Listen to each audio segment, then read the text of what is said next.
So in an era where manufacturers are downsizing engines or even going completely electric, Mazda decides to go the complete opposite way and put a 3.3 litre straight six turbo motor in an SUV. Which brings me on to this. This 2025 Mazda CX-70, could it be the affordable BMW X5? It shares the same recipe, rear wheel drive bias all-wheel drive system, straight six turbo motor. So is it? Well, that's what we're going to find out in this review. My name is Salvatore Gervais and this is the Motor Marvel. So this is what's lurking under the hood.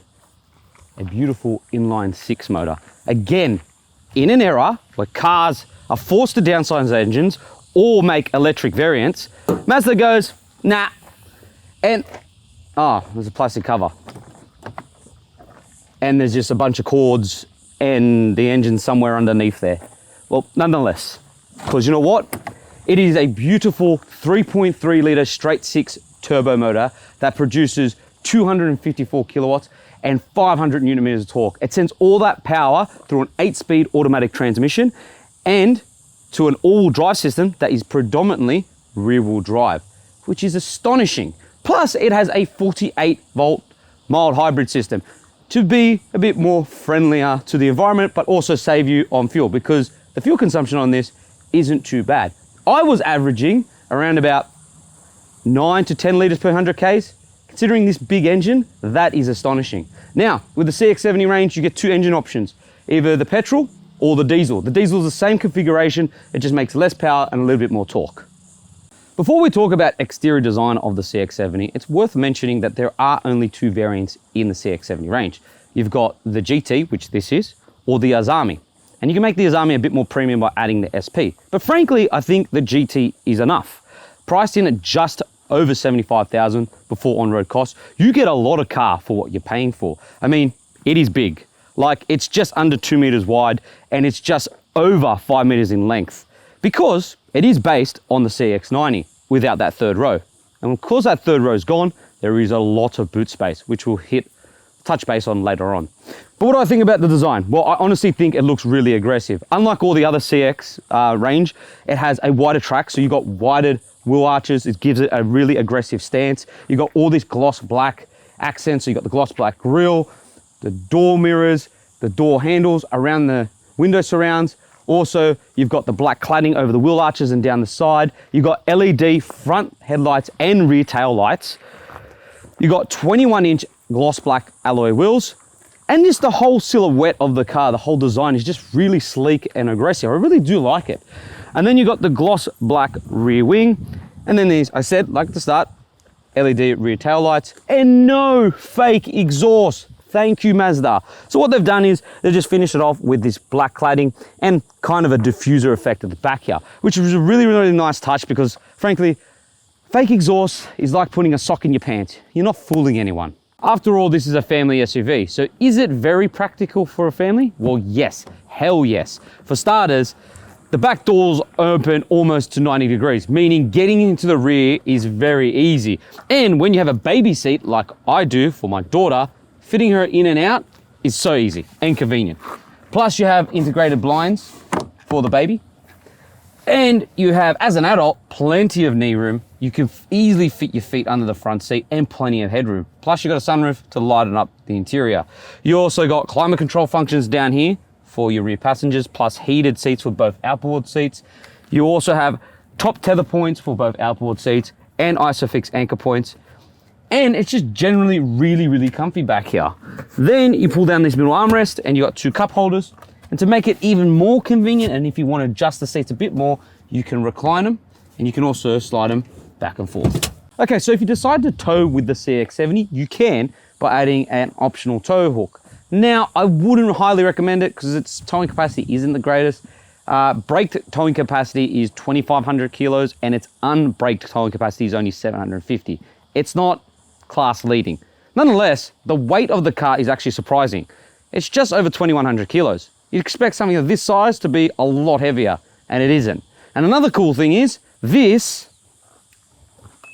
actually works. The amount of cars that are optioned with that don't work is ridiculous. And thankfully with the CX-70, it works. So that means electronic tailgate, And because it's based on the CX-90, it's got a huge boot because there is no third row.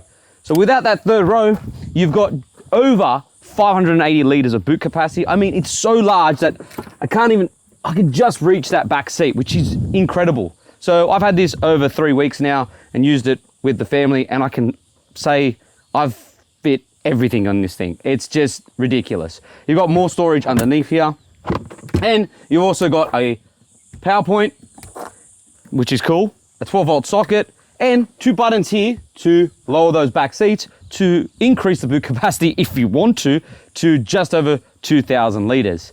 So frankly, it's a very, very practical family SUV. All right, the interior of the CX-70. Well, for starters, it is very BMW-ish. I don't know about you guys, but I see elements of BMW here.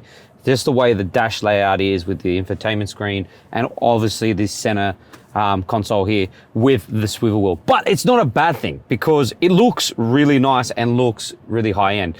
Like the materials on the dash are squidgy. You got this leather on the dash here. The air vents feel really nice. The actual build quality is impeccable. Nothing really rattles or moves and everything just feels high end. I love this steering wheel. It feels very sporty.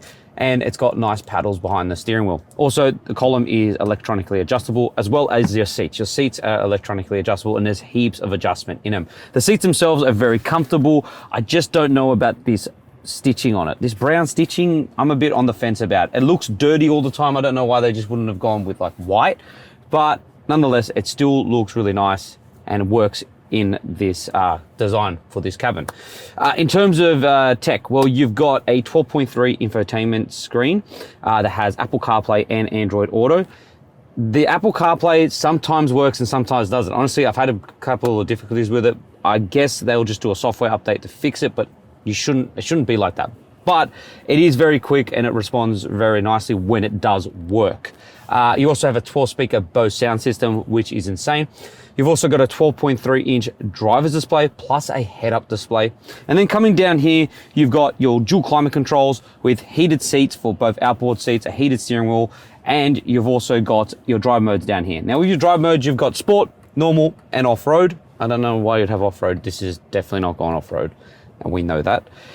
You've got decent cup holders, you've got big door bins, and you've got a very shallow center console, which I don't understand why in such a big family SUV, but it's very shallow. You can't fit much in here. You've got 2 USB-C ports in here, a 12-volt socket here. You've also got a big glove box for your gloves. And that's basically it for the CX-70. So yeah, I really do like the design of this car, its interior. It really does suit the exterior. Okay, so let's talk about safety features because you have to these days. And to be fair, this car's got a lot of safety tech. And if I miss some stuff, it's in my written review, so just go check that out. So let's tick them off. So you've got autonomous emergency braking, you got front and rear traffic alert, you've got radar cruise control, you've got blind spot monitoring, lane keeping assist, you've also got 360-degree camera and front and rear parking sensors. There's a lot to this car in terms of safety tech. A lot of cars have to tick them off these days. They do become a nuisance most of the time because they beep at you all the time. But that is an NCAP issue, and it's unfortunate so many car manufacturers have to put all this safety tech in. I wish there was just a quick button to turn it all off, but that could be another video, and I'll probably leave that to our podcast to discuss that. Other than that, let's take this beautiful SUV for a drive. So what's the CX-70 like to drive? Well, look, I've had the car for almost 3 weeks now. I had it all over Christmas, and to be fair, I've really enjoyed it. There are some flaws, however. For starters, the ride is a bit stiff, but the seats do make up for it because they're quite comfortable. The gearbox, on the other hand, is an in-house built 8-speed transmission, automatic transmission, which doesn't have a torque converter, which means the car at low speeds is very jerky, and when getting off the line, it does hesitate a lot, which is a disappointment because you'd think Mazda, since this, let's be honest, it really does look like a BMW. I honestly, personally think it looks very much like a BMW on the inside, and the recipe with the engine and the drivetrain, everything is very BMW-like, right? So you'd think if they were, I'm not saying they did, they were copying the BMW X5, why wouldn't you put a ZF in this? Paired with this motor would have been perfect.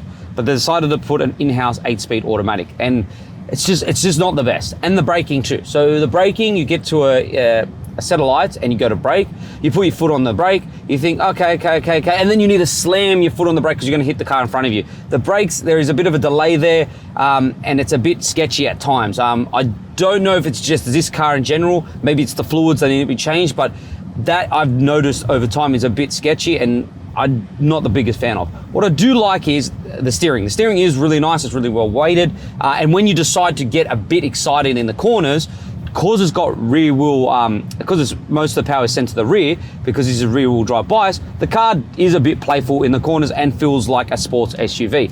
And the engine, well, that just makes up for everything, because the engine, when you put your foot down, the noise it makes is very, very nice. It's a very, very nice note. It has a beautiful induction noise, but it would benefit from an exhaust if you had to buy one. Now you have sport mode, off-road mode, and normal mode. I really do like that. I like how there's not a bazillion modes. There is literally just 3 modes and that's it. That is perfect.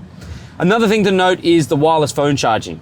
Now, wireless phone charging is great, but this one is like the younger generation of today. Sometimes it works and sometimes it doesn't want to work, which is really, really frustrating. Like right now it's charging my phone, but at times it just doesn't charge my phones in general. You could notice the stiff ride just then because I was just going down bumps. It is a bit stiff. But look, these are minor things. Now, I think with an update and, Mazda getting better with, they built this, and the more and more they get feedback from obviously their customers and from reviewers like myself, they're gonna fix it, right? They're gonna make this car, they're gonna refine it. I think with little things like fixing the gearbox, fixing the suspension, this car can be a very, very, very good family SUV. However, right now in this present condition, what it's like now, guys, I honestly love it. I think it is an affordable BMW X5. Yes, it has flaws, but think of the price tag. It's nowhere near as much as a BMW X5, and you're still getting a lot of luxury, a lot of equipment, and a good-looking SUV, and one that performs really, really well. Another thing I will mention too is the fuel consumption. Now, you expect a car with such a big engine, the fuel consumption to be like out of this world. But like I said at the start of the video, it's actually not. It's surprising. It does between 9 to 10 liters per 100 Ks, which is astonishing. And it has a 74-liter tank. And for that, with all these positives, like I just said, it outweighs the negatives. It is really the affordable BMW X5. So good job, Mazda.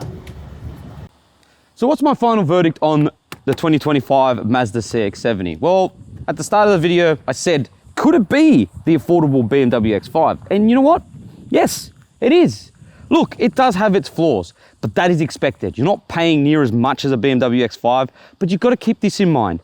In an era where every car manufacturer is getting rid of big engines, this stands strong as a very, very desirable option for motoring enthusiasts who really want this under their hood of their family SUV.